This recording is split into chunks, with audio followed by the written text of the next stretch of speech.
Kızılcık Şerbeti yeni bölümde neler olacak? Videomuza geçmeden önce sadece sarıldı diye kızını zorla evlendiren babaya bak diyenler videomuzu beğensin, sayımızı görelim. Ayrıca dizimizde en sevdiğiniz karakteri ve yeni bölümle ilgili düşüncelerinizi yorumlar kısmında bizlerle paylaşın. Hadi hazırsanız detaylı analiz videomuza başlayalım.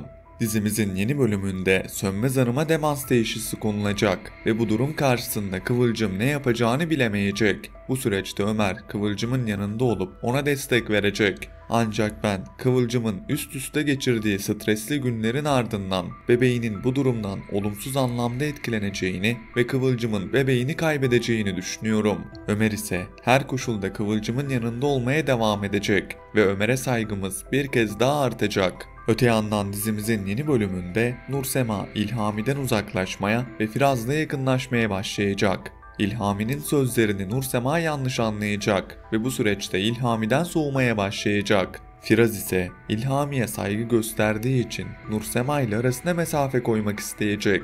Ancak o da bunu başaramayacak ve çok geçmeden Nursema ile Firaz'ın arasında bir aşk başlayacak. Bu hikayede üzülen İlhami olacak gibi duruyor. Bu konuyla ilgili sizlerin düşüncelerini yorumlar kısmında bekliyorum.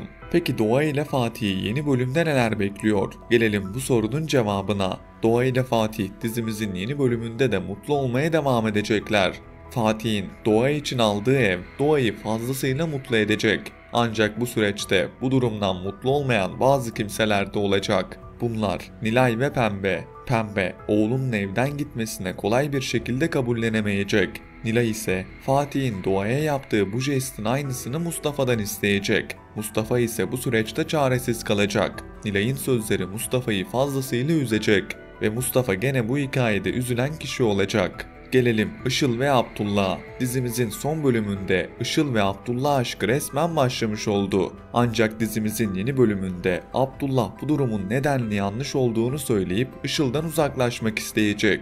Ancak sonrasında hem evde yaşananlar hem Abdullah'ın iç dünyasındaki gelişmelerin ardından Abdullah'ın tekrar Işıl'ın kapısında belirdiğini göreceğiz. Abdullah sadece sarıldı diye kızını zorla evlendirmek istedi. Ancak Abdullah'ın dönüp de bir kere olsun kendi yaptıklarına bakması lazım. Bir de yaptığı aldatmayı haklı gösterecek bir bahane bulmaya çalışıyor. Abdullah bu yaptıklarıyla iyice bizi kendinden uzaklaştırdı. Ben ondan bu kadarını da beklemiyordum. Ancak beklemek lazımmış. Peki dizimizin yeni bölümüyle ilgili sizlerin düşünceleri neler? Yeni bölümle ilgili fikirlerinizi yorumlar kısmında bizlerle paylaşın.